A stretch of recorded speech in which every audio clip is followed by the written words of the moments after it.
अस्सलाम वालेकुम। आज मेरा सेटअप भी थोड़ा-सा डिफरेंट है क्योंकि आज मैंने एक पेंटिंग के ऊपर कोलाज लगाना है और लगाते-लगाते साथ में आपको बताऊँगी कि मुख्तलिफ़ किस्म की कोलाज के लिए आप क्या चीज़ यूज़ करेंगे उसको अटैच करने के लिए अपने आर्ट वर्क के साथ। हर चीज़ के साथ नहीं जुड़ सकती है ऑब्वियसली डिफरेंट सॉल्यूशंस चाहिए होते हैं मुख्तलिफ़ ऑब्जेक्ट्स के लिए ताकि वो कायम दायम रहे, आपके पार्सल को जब आप पैक भी करें तो तब भी सेफ़ली पहुँच जाए लोगों तक। तो मैं कोलाज जिस चीज़ का लगाने लगी हूँ, वो एक्चुअली इस फैब्रिक का है। मैंने कुछ बटरफ्लाइज़ बनानी है, मैंने एक एंटीक स्टाइल की पेंटिंग बनाई है, उसके ऊपर मैं कुछ बटरफ्लाइज़ बनाना चाहती हूँ जो कि मैं इस खाली वाली फैब्रिक से बनाऊँगी।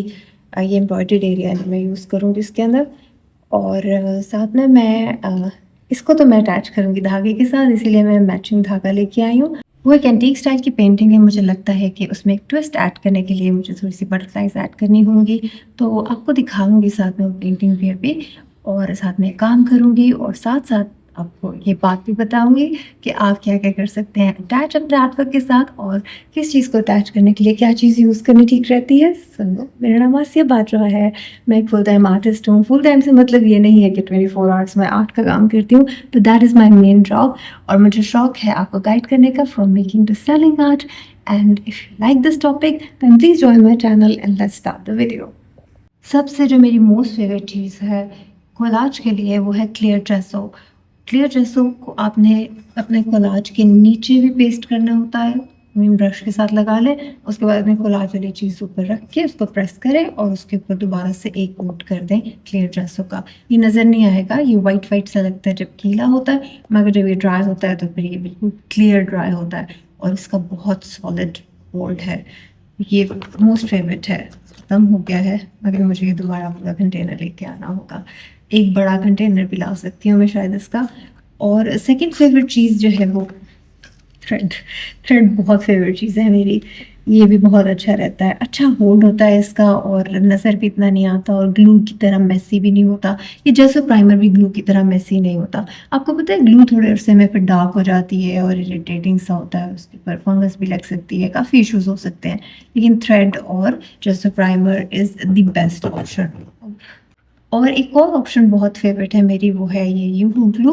ये लिक्विड फॉर्म में तो आती है ना, ये बड़ी सी ट्यूब मंगवाना है, छोटी ट्यूब से कुछ होगा नहीं, बड़ी मंगवानी पड़ती है या तो इस तरह की बड़ी ट्यूब जो है बहुत अच्छी रहती है और ये काफ़ी ज़्यादा यूज़ होती है, इसकी क्वांटिटी बहुत यूज़ होती है। क्लियर जैसे बहुत थोड़ी क्वांटिटी में यूज़ होता है। ये बॉटल, ये कंटेनर आपको बहुत लंबा चल जाएगा, लेकिन यूहू ग्लू बहुत जल्दी ख़त्म होती है। मगर इसका होल्ड बहुत अच्छा है। ये ऐसी चीज़ों के लिए ठीक रहता है जैसे आपने कोई रोप वगैरह अटैच करनी है या फिर आपने कुछ लकड़ी की पीसेस अटैच करने हैं पेंटिंग के साथ। Yes I do that, I do all these things.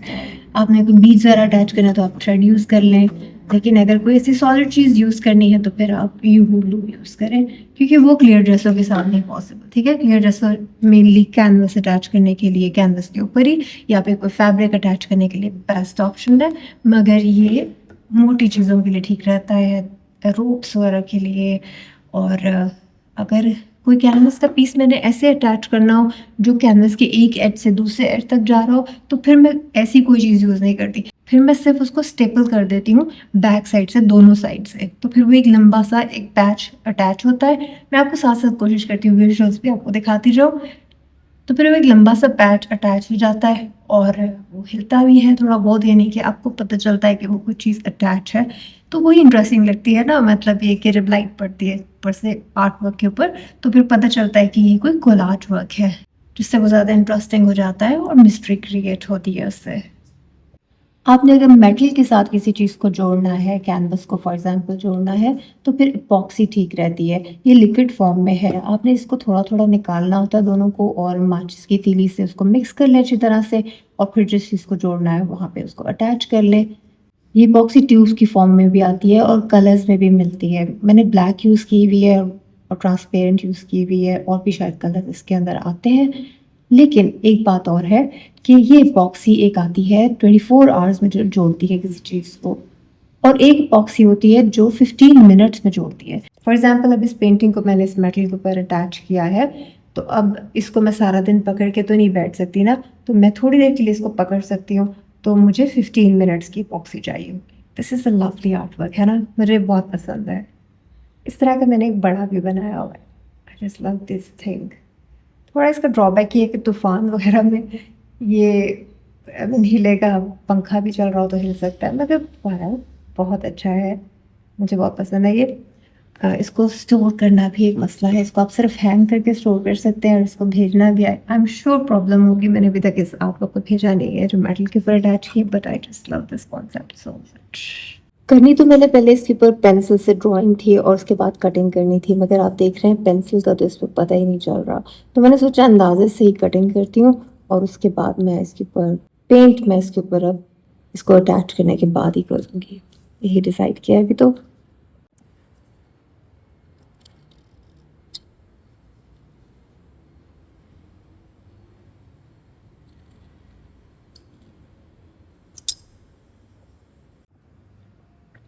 काफ़ी सारी बटरफ्लाइज बन गई हैं, मेरा ख्याल था थोड़ी सी निकलेंगी इस फैब्रिक से, अभी और भी बन सकती हैं, मगर मैंने अभी 4 ही काटी हैं। अब मुझे चाहिए कि मैं उस पेंटिंग के ऊपर ऐसे तरीके से लगाऊं कि वो ऐसे खड़ी रहे, ऐसा ना हो कि with time, with passage of time वो ऐसे बैठ जाए, तो फिर उसका कोई चार्म नहीं रहेगा। तो मैं ऐसा करूँगी कि धागे से पहले मैं इसको ऐसे सी लूँगी ताकि ये इस तरह से खड़ी हो जाए, और उसके बाद हम इसको अटैच करेंगे पेंटिंग पे, काफ़ी अच्छी लगेगी। वैसे ये स्टोन पे भी बड़ी अच्छी लग रही है। आई थिंक वो इंटीरियर डेकोर का आइटम भी साथ बन सकता है। Oh this looks so good.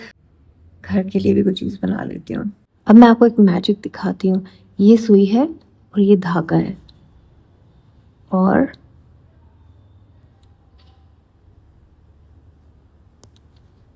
ये इसमें धागा डल गया।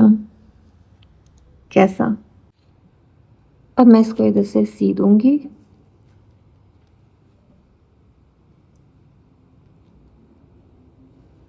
एक्चुअली ऐसे करके सीना अच्छा रहेगा।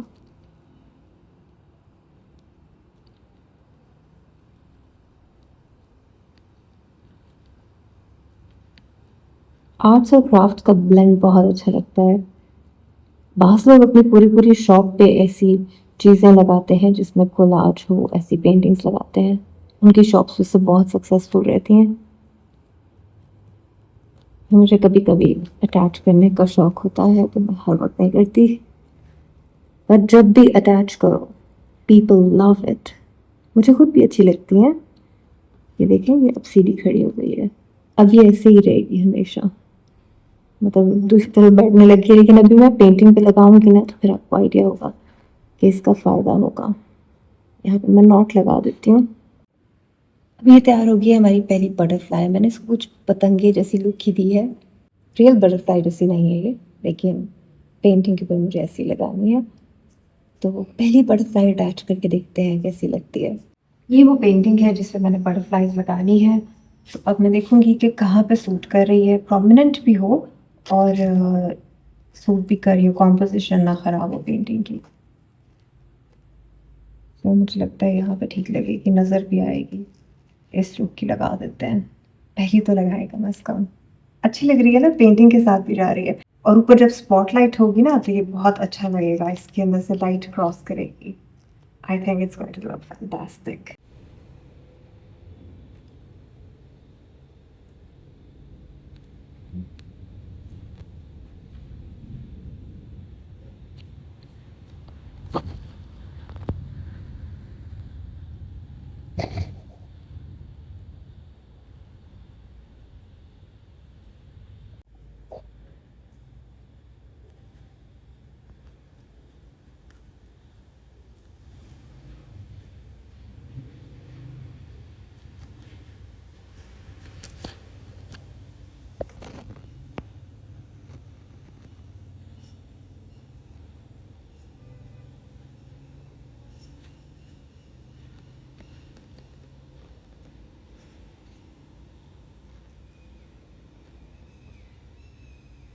पेंटिंग तो कंप्लीट हो गई है, मुझे लगता है कि अच्छी लग रही है। मैंने 4 बटरफ्लाइज लगाई हैं। वैसे लोग मोस्टली ऑड नंबर्स में लगाते हैं चीज़ों को, मगर मैंने इवन नंबर में लगाया है। और मैंने इसको पेंट करना था पर फिर मैंने पेंट नहीं किया, क्योंकि बैकग्राउंड से जो प्रिंट नज़र आ रहा है ना, ये बहुत अच्छा लग रहा है। कुछ बटरफ्लाइज में नज़र आ रहा है, कुछ में नहीं। और यहाँ पे मैंने अपना नाम भी एम्ब्रॉयडरी से लिख दिया है, tell me it's cute, it's looking good. कैसी लगी आपको ये पेंटिंग मुझे लिख के बताइएगा। मगर अभी थोड़ा सा इस पे काम रहता है, मैं आपको वैसे बता देती हूँ कि मैं क्या करने लगी हूँ अभी इसके ऊपर। इसको सील करना है मैंने कुछ चीज़ों को, मैं आपको दिखाती हूँ मैं क्या करती हूँ इसके लिए। मैं थोड़ा सा ग्लेजिंग मीडियम ले रही हूँ, आप मैट मीडियम भी ले सकते हैं इसके लिए। और इसके साथ मैं पेंटिंग को ज़रा सा सील कर दूँगी, बटरफ्लाइज के लिए इसको भी सील कर दूँगी। सील करने से ये सेफ हो जाएगा और किसी चीज़ में अटक के ये धागा उतरेगा नहीं, क्योंकि ये सब चिपक जाएगा। थोड़ा थोड़ा मैं इसको नीचे की तरफ भी लगाऊंगी ग्लेजिंग मीडियम रब करके, ताकि ये चिपक जाए। अब कल तक ये ग्लेजिंग मीडियम ड्राई होके बिल्कुल इनविजिबल सा हो जाएगा। ज़रा सी शाइन आएगी इसमें, या शीन आएगी इसमें, पर ये इतना प्रोमिनेंट नहीं रहेगा जैसे भी लग रहा है। फिर बटरफ्लाई के भी एजेस पे मैं थोड़ा सा ग्लेजिंग मीडियम लगा रही हूँ, इससे इसके धागे नहीं निकलेंगे होपफुली। बैक साइड से भी इसको सील कर देते हैं to keep it nice and safe.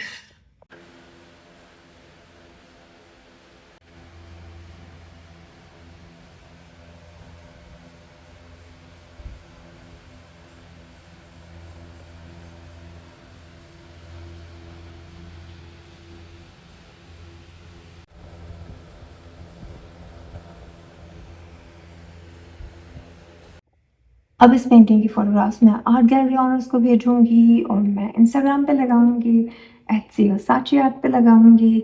और एक छोटी-सी वीडियो बना के फ़ैन ऑन करके मैं बटरफ्लाइज़ के पर हिलते हुए दिखाऊँगी, एट्सी पे ऐसी वीडियो लगाऊँगी। ये मेरे प्लान्स हैं, इंस्टाग्राम पे भी लगा दूँगी एक वीडियो छोटी-सी। आप लोगों को ये पेंटिंग कैसी लगी प्लीज़ मुझे कमेंट्स में ज़रूर बताएँ, and I will see you in my next video. Take care, खुदा हाफ़िज़।